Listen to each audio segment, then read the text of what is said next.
All right, guys, today's guest is a tough one. This is not for the faint of heart. We're going to be talking about animal slaughterhouses and the cruelty many animals suffer so we can have a good meal. Now, this isn't about going vegan or getting you onto lab-grown meat. It's just about awareness so that we can all make better, more informed choices. Our guest tonight is Gail. She's been working for decades to document and expose the shocking underbelly of the U.S. meat industry. She is chief investigator for the Humane Farming Association and the author of the forthcoming memoir, Out of Sight, an undercover investigator's fight for animal rights and her own survival. Gail, in her first book, Slaughterhouse, the shocking story of greed, neglect, and inhumane treatment inside the U.S. meat industry, has resulted in congressional funding for enforcement of the Humane Slaughter Act, which is a law that helps protect animals somewhat from inhumane practices. And guess what?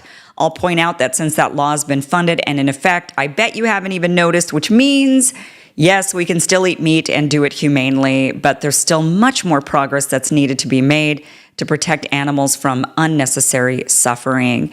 Gail Eisnitz, welcome to the show. Thank you so much for being here. Thanks, Kim, for having me. Okay, first, Very grateful to be here. We have to get right to the meat of it. No pun intended or pun intended on that. Are you an advocate for, are the people watching right now, we're about to hear some tough stuff. Are you a vegetarian? Are you vegan? Or are you still okay with eating meat? It's just certain humane meat. I think that people have the right to make a choice for themselves. I happen to be a vegan because the more I learned about what was going on, the less I ate meat. But my message is just people might want to eat less meat, just less meat, not stop eating meat. Just maybe they might want to consider my facts and make some decisions from that point of view. Okay. All right. Good to know, because I do love to eat meat, but I am one of those people that, I'm hesitant to know more, because I think I'm like you. The more I learn, the less I'd want to actually eat meat, because then I'd feel very guilty if they're truly mistreating the animals. And I'm sure a lot of people watching are feeling the same way, but you know what? The truth is the truth. So let's go forward. What is it? Tell us about, give us so you're talking to somebody who's eating meat. They don't know anything about what is happening. What is your, the rundown that you give to people to let them know this is the reality of the situation? Well, first of all, my first book, Slaughterhouse, looked at what's going on inside USDA-inspected slaughterhouses.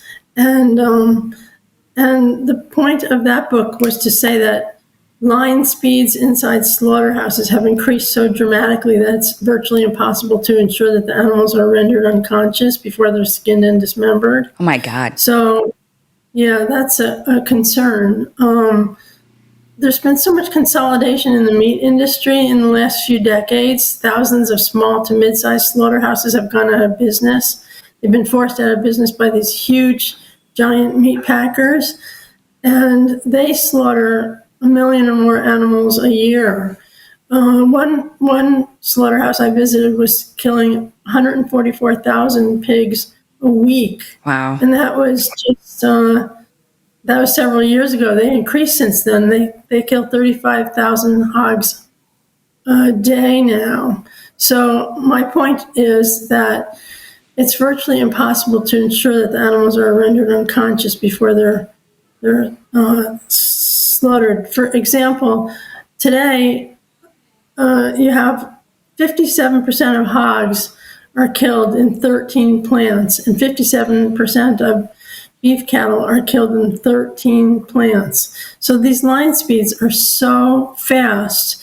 It used to be that you could kill 1,106 hogs per hour per line per hour in a slaughterhouse. But in the last few months, the industry has convinced the administration to lift that cap so you can slaughter hogs as fast as humanly possible, which means slaughtering hogs about one hog every 2.5 seconds. And with chickens, it used to be that they would slaughter 140 birds per minute, and now it's increased to 175 birds per minute. That's 3 birds every second. So that's one of my main messages. Another message is that the conditions inside the factory farms where the animals are raised are atrocious. There's no oversight. There are no federal laws governing what happens inside factory farms. None. And the state laws that cover factory farms can't be enforced because there's nobody inside the factory farms to enforce them. Plus, most states have laws that exempt standard agricultural practices. So you can do anything you want to farm animals, basically. And I can give you a litany of what that includes, but it's pretty shocking. It seems very, very fast. And you have evidence that some of these animals are still alive when they're being skinned and dismembered? Well, I can read to you a list of the things that I've documented over the years. Okay. And then I can tell you some good news. Okay. But while I was doing my investigation, we found out I interviewed workers and meat inspectors who represented a combined total of 3 million hours on the kill floor. And they said without hesitation, they engaged in or observed animals being beaten, strangled, scalded, dismembered, and skinned while fully conscious.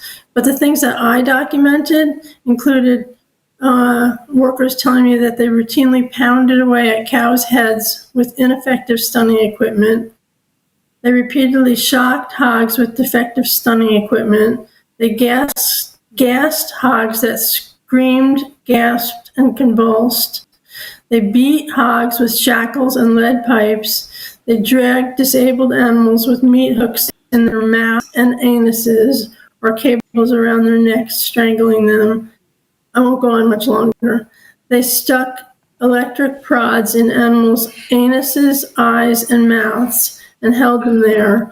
And finally, they often skinned the heads, bellies, sides, and rumps, removed the legs, ears, horns, and tails of cattle who were still fully conscious. Now, as a result of my work, I was able to convince a Washington Post reporter to do a story on my findings, and that ended up being a front page story, which was one of the highest reader response stories in the history of the Post. And the result was that funding for the Humane Methods of Slaughter Act, which had been on the books for 40 years and had been zero budgeted, was finally funded as a result of my findings being exposed in the Washington Post because Congress was outraged. And the result of that is that now spot checks are conducted in slaughterhouses where meat inspectors go to the areas where the animals are being killed and look to see if these types of violations are going on, which I'm not a big proponent of spot checks because spot checks don't tell you a whole lot. I think that you need somebody in there on a full-time basis observing what's happening because workers know when inspectors are coming into the area. They use handheld radios and code words and whistles and all sorts of things to say, inspectors coming, so slow the line speed down and don't skin animals alive. So I think spot checks are better than nothing, but right. I don't think they're the solution. And so at what point was this law finally funded? How long ago? 2001. Okay.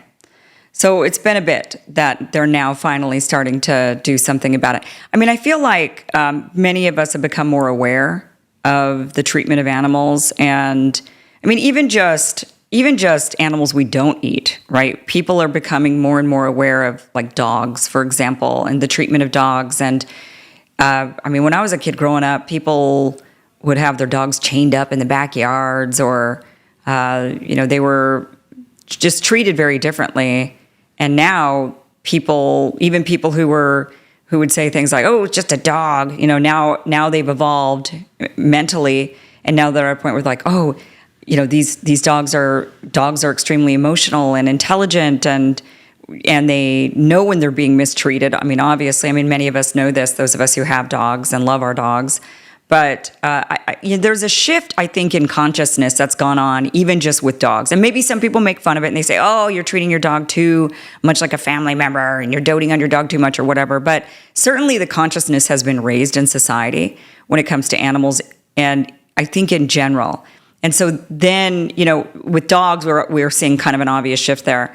But then with animals that we eat, I think there's also an awareness that's happening largely because of people like you who are putting this work in and raising the awareness. Otherwise, people wouldn't know.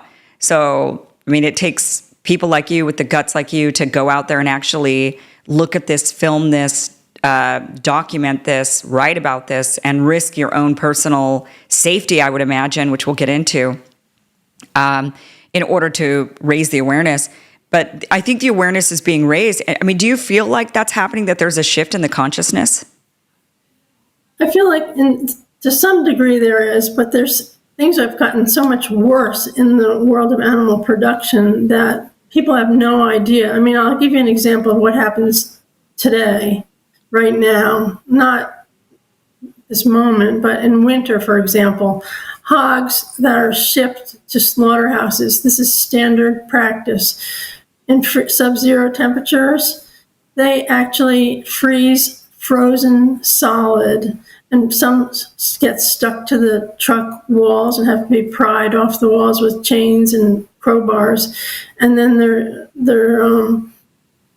a hose is used to thaw them out, and so they can be chainsawed into to be put into rendering for animal feed and fertilizer and things like that. But that's standard. Also, another standard thing which breaks my heart is the use of gestation crates for breeding mother pigs. People don't know this, but this is standard practice. It's so appalling that 500 to 600 pound sows who produce piglets spend their entire lives in cages less than 2 feet wide where they can never walk or turn around. They go crazy. They engage in what's called stereotypic behavior, where they bob their heads, chew on the bars, chew at the air, because they are so confined. They end up with these terrible sores on their bodies because they have constant contact with the crate bars. They end up with terrible respiratory problems because they're living above the waste pits, and they have extremely sensitive olfactory capabilities. They have terrible arthritis because they're living on concrete for their entire lives. They collapse in their crates and are dragged by their snouts and their legs into piles where they can die of dehydration or starvation. This is standard practice. We have video of this. At one operation we investigated, they were the old sows that were spent and weren't as productive as they should have been, were disabled from standing from arthritis for so long in crates. They were kicked and hot-shotted to a ledge, and then they were pushed off the ledge to the outside of the barn. It was freezing cold out, onto a pile of other disabled and dead hogs. And then they had a chain placed around their necks while they watched their fellow sows in the pile. A chain was placed around their neck and hooked to the tines of a front end loader, and the front end loader tines were lifted, and the sows struggled for 5 minutes until they finally collapsed they finally suffocated under their own body weight. And we have videotape of that, and that was deemed acceptable. So, and there are practices with piglets. Oh my gosh. I'll just tell you a little bit about one American Veterinary Medical Association approved process for getting rid of fallbacks or runts or pigs that don't grow fast enough is the workers take the piglets by their hind legs, they whirl them over their shoulder and smash them head first to the concrete floor, and that's American Veterinary Medical Association approved. It's got a name, it's called thumping. And in another name, the workers call it packing. That's the industry acronym for pound against concrete. So while people do love their dogs and are becoming more aware of what's going on with other animals, industry practices are just getting worse. I mean, I can go on and on and on, but I'm sure you don't want me to.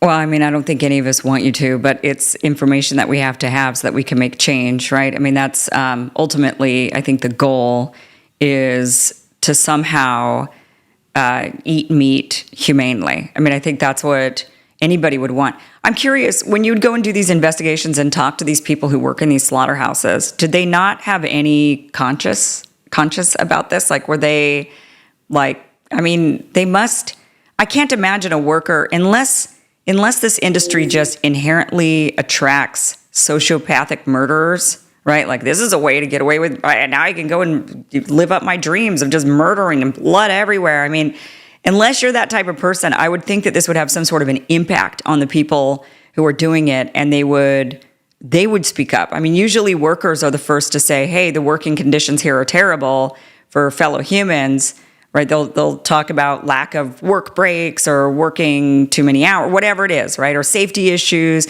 I mean, people are working in these factories, so aren't they saying, hey, wait a minute, I don't like the way these animals are being treated. This is really disturbing. I'm going home at night. I'm having nightmares. Some of the workers had serious problems with what they were doing when they were required to stick, which is the industry term for cutting the throats of animals that were kicking and squealing and everything.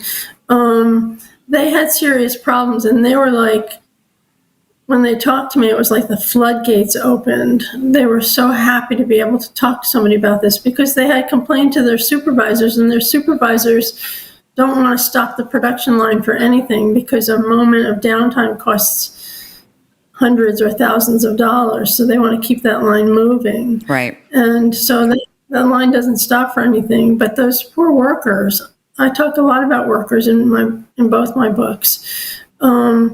They became alcoholics, they carried firearms, they ended up in jail because they had to have a way of getting rid of the angst that they felt when they were dealing with these types of violations. Right, but it just seems like, I mean, there's so many, we're all eating meat, there's so many people are eating meat. That means that there's a lot of slaughterhouses, like a lot of slaughtering happening. So it seems like there would be more outrage just amongst those working inside of them, that they would speak up. I mean, what happens when a person that works at one of these slaughterhouses actually does speak up? Do they lose their job? Do they, what are the ramifications of that? Yeah, a lot of the workers are migrant workers. A lot of them are undocumented. They're not able to speak up. Even when they're injured, they go to the company doctor. The company doctor says, excuse me, company doctor says you can go back to work, after 5 days or whatever. And then once they go back to work, they're fired. They have no say whatsoever because they're undocumented workers. Okay. So, and I went to one slaughterhouse where the workers were striking because they were just so sick of having to do this kind of work. And the line speeds were so fast. They went on strike, and they locked the doors, and they kept people that hadn't gotten out to go on strike yet. They locked the people inside, and they gave me quite a bit of information. They weren't striking because the cattle were being skinned alive. They were striking for food safety and other reasons. But when I went there and talked to them, it turned out that hundreds of cattle were being skinned alive every day at that plant, and we were able to document that with video. Is there any safe meat? Fish? Maybe? Chicken? Well, chicken, that's a whole nother story. Unfortunately, broiler chickens, the ones that you eat as meat, as opposed to laying hens, they're genetically bred for large breasts, and they're genetically selected for massive appetites, and so they almost eat themselves to death. They become so huge. A 6.5-pound broiler at 7 weeks, which is the age that they're slaughtered, they're just babies, would be equivalent to a human baby gaining 600 pounds in 2 months. They're so big that they can't even stand up. Their legs are splayed out underneath them, and they can't. You go into a chicken house, and chickens are all on their backs and unable to get to the food and water. It's terrible, and they're in chronic pain for the last 20% of their short lives because they're raised in such a bizarre way for more breast meat. Yeah. So, the size of food is a big issue. I think that this kind of needing larger. I mean, right now I'm in Italy, and even just grocery shopping earlier today. I mean, you just notice that like onions are so much smaller. Everything's so much smaller because they don't genetically modify everything. They don't grow that. Yeah, genetically modify so that they grow large or do various different things. And the meat is small. Like I went to the butcher, and I'm just like terrible thing to talk about right now, but I did. Went and got some chicken breast, and most Americans would want to buy a package of like 4 chicken breasts, right? And here in Italy, the guy just starts slicing thin, takes 1 chicken breast, starts slicing thin part of it, and is asking, like, how much of this do you want, right? It's not the same level of meat consumption that we have in the United States.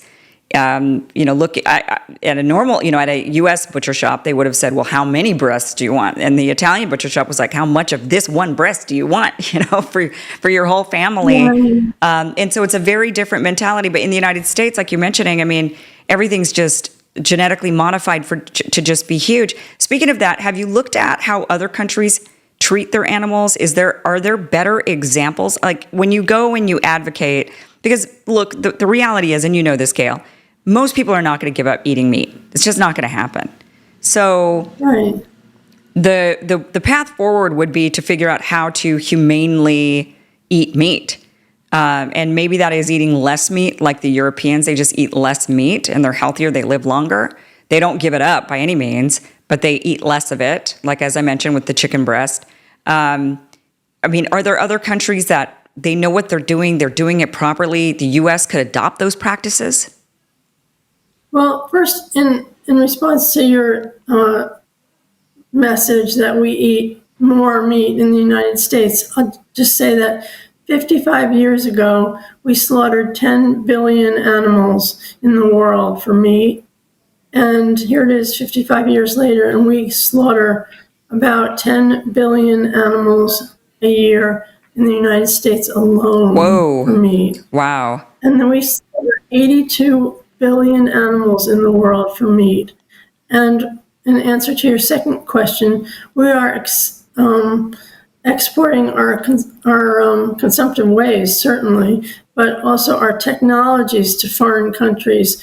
For example, in China, they now have a factory farm that is 26 stories tall.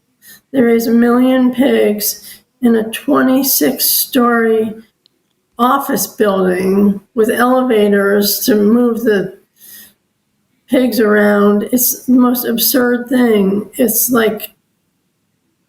just not acceptable. So as far as other countries go, we're exporting our technologies to them, and they're raising their animals the way that we do, except in China, it's even worse. Yeah.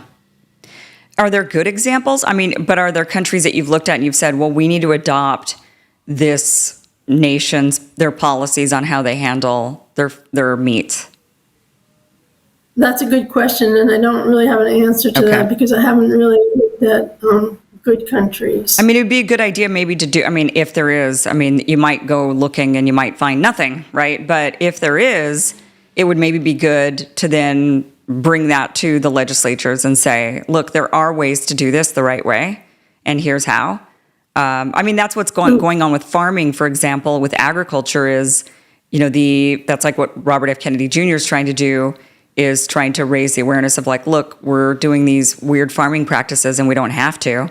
I mean, we have tried and true methods that work, that produce better, healthier food. So, right, it's that, especially when there is an example of it, it's easier to talk them into it. Right. Yeah, it's hard though because the agribusiness lobby is so incredibly powerful in the United States. I mean, the largest meat producer was also the largest donor to President Trump's inauguration this year. Yeah. So that tells you a lot right there. Right. Let's talk about what's happened to you in this battle that so you've been at this for a long time. How long have you been raising awareness about the treatment of animals in these slaughterhouses? Well, I've been doing it for 43 years, so it's been quite a while. Yeah, I had some interesting things happen along the way. One thing was I worked at the largest humane society in the country for many years when I first started documenting slaughterhouse atrocities, and my supervisor didn't want me to expose these atrocities, so it was just extremely frustrating. And now I can tell you, as my book Out of Sight describes some of the antics that went on during my efforts to document and expose these violations, he is now serving life in jail. So that's really great. Wow. And I won't tell you why, because that kind of gives the story away.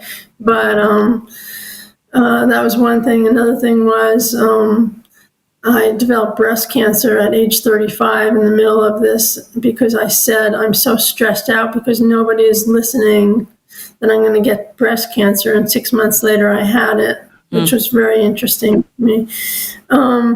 I've gone against the networks, the television networks, all of whom worked with me, like 60 Minutes and 2020 and Dateline, and went with them, exposed all of my documentation, and at the last minute, they all used the same excuse that the information was too disgusting for the public and the public might change the channel. So that was very, very frustrating.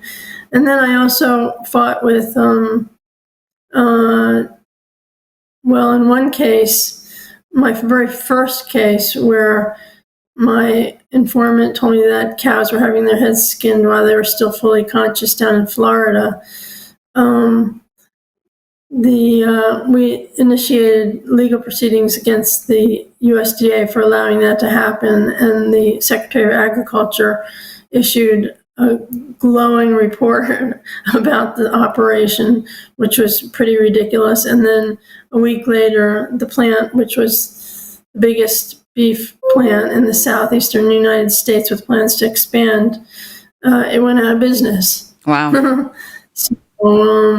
And then there have been attorneys general across the board who I've fought with trying to get cruelty charges filed for many of the violations that we've documented on videotape and in still photos, and with work affidavits, and attorneys general in Oregon and Nebraska and South Dakota and Ohio, and they all just ignored us. And the Humane Farming Association has been behind me every step of the way on this, and we've run ads in national publications like the New York Times and Time Magazine, and we've done everything conceivable to bring attention to these issues. But fortunately, the Washington Post did that great story, and that raised awareness and got Congress outraged. And also, HBO did a wonderful segment on the hogs that were being excuse me, strangled with the chains around their necks. They did a story on that, and it ran 19 times in 1 month on HBO, and it was a terrific documentary. Well, and that's great that there's change that's actually being made. Like you said, it's not enough, but it's good that it's at least happening. Okay, so those of us who eat meat, those who are watching who are eating meat, are there better options at least? So they're going to eat meat.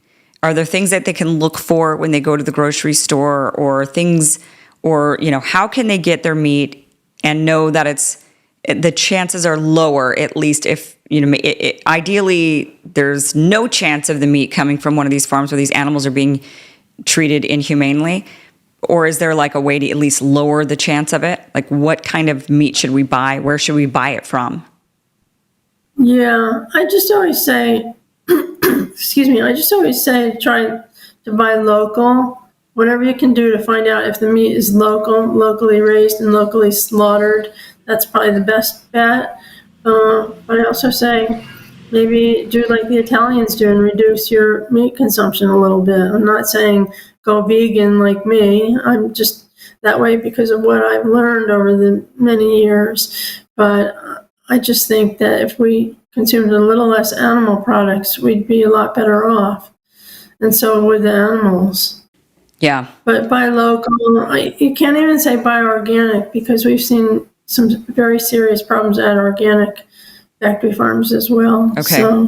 So like try to stick to the family farms is sort of the way to go. I try to do that as it is. I try to buy my meat from kind of shipment companies that they source their meat only from small family farms, not the big, huge corporate farms, but small ones. I know people, where I live in Idaho, when I'm not here in Italy, a lot of people will go and buy a cow, right? They'll like buy a cow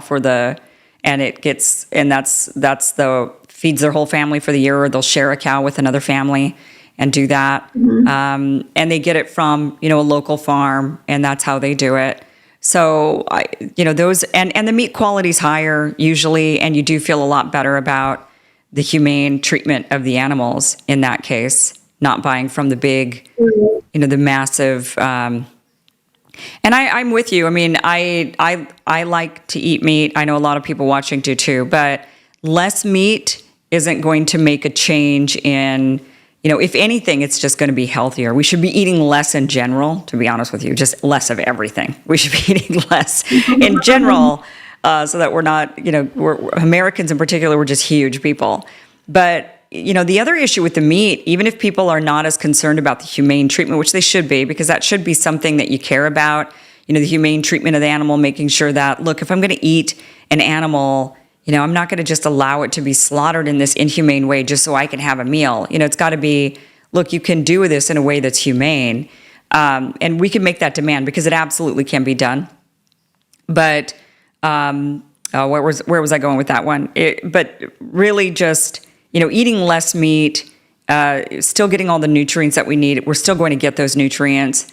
And but done in a way that we can also feel good about, I think is the way to go forward. It's a tough topic, Gail. Many of us are very much animal lovers, and many watching are still going to eat meat, but they want to do it in a way that's humane. What do you think about, can we just talk about eggs for a second? Eggs and milk, because that's obviously highly consumed. Eggs, there'll be cartons that'll say farm rate, free range or pasture fed, or, what do you think of that?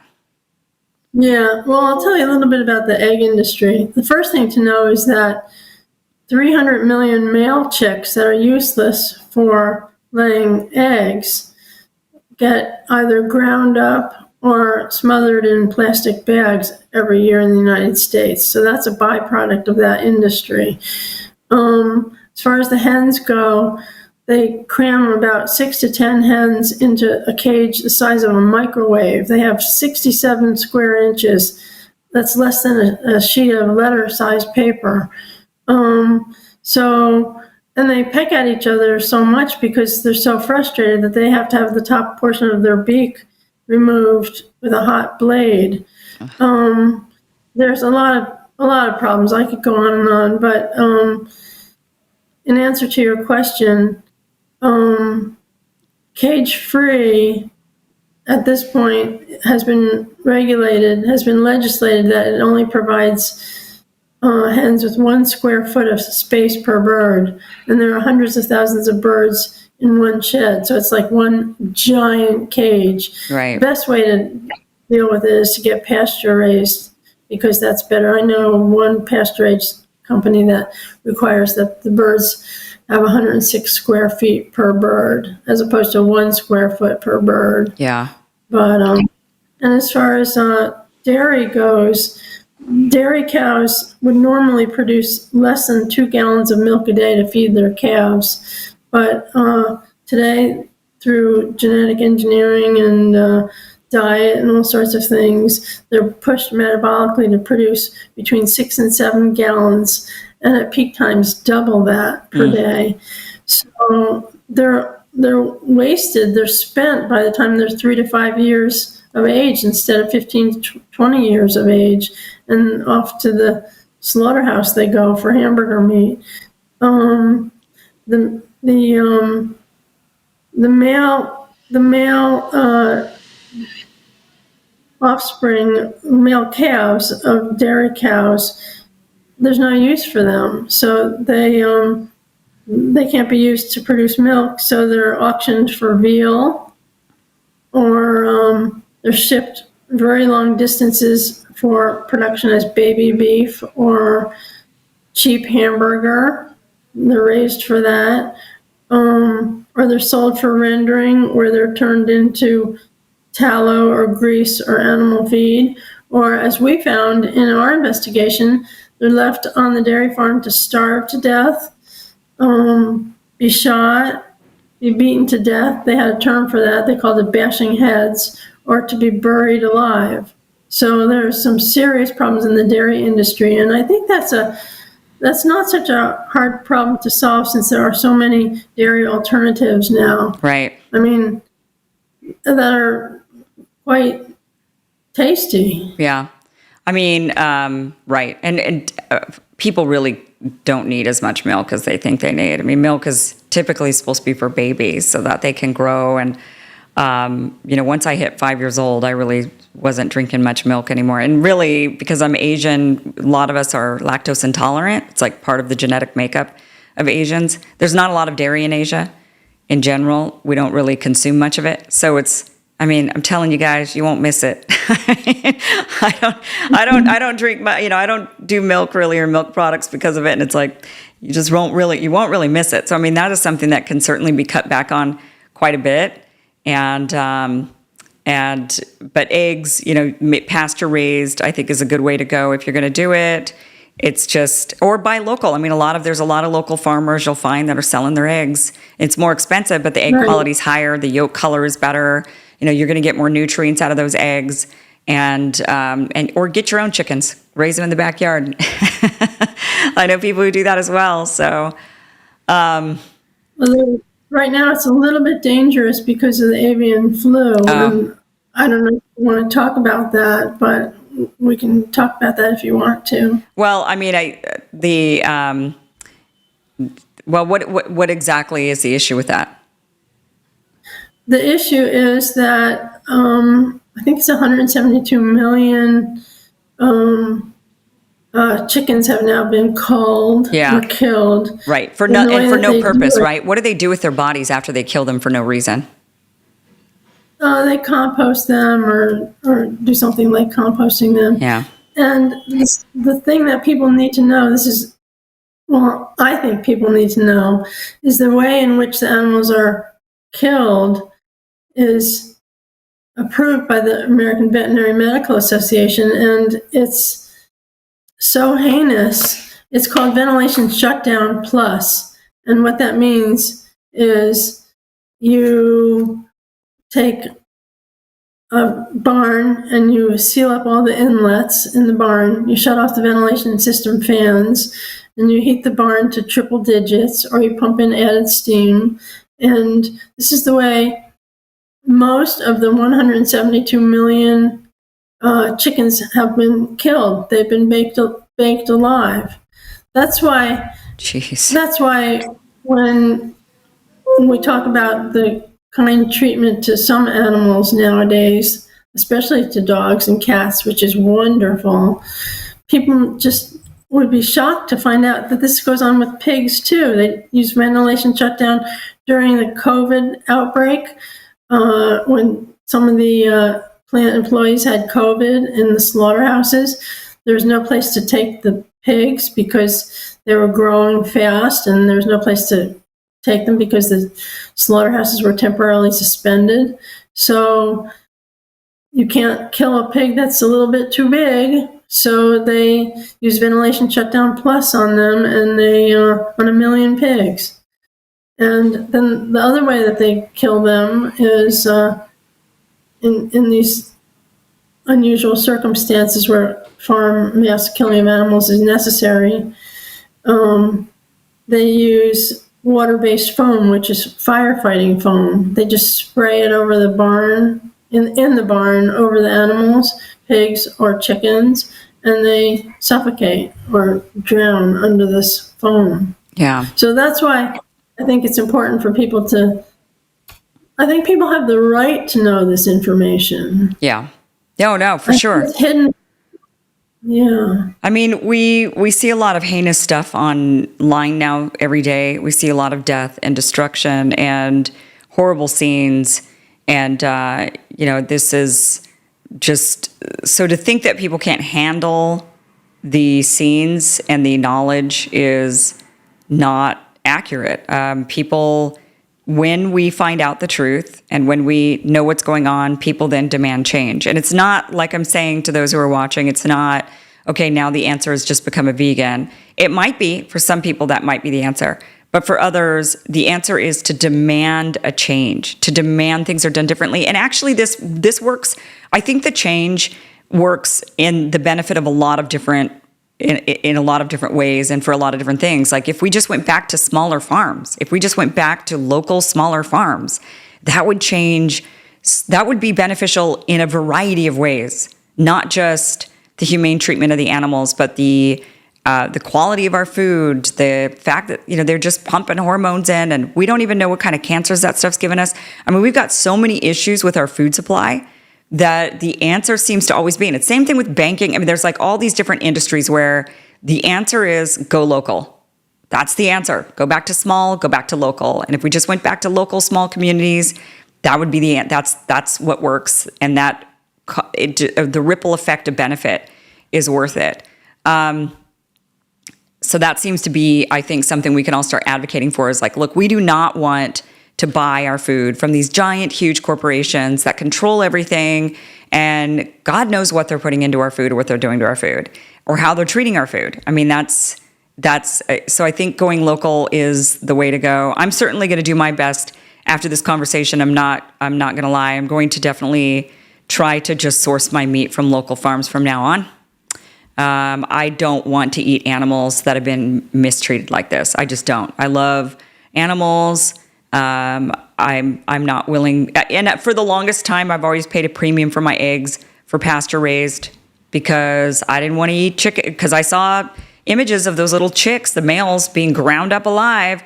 And I just thought I can't, if that's for certain time, I'm not going to do that. I'm going to try my best to try to give my money to farms and places that are better, try my best to buy local eggs. I know my sister, she does it. She buys local eggs. So I'm going to figure out where are you buying the eggs. I got to buy them from there.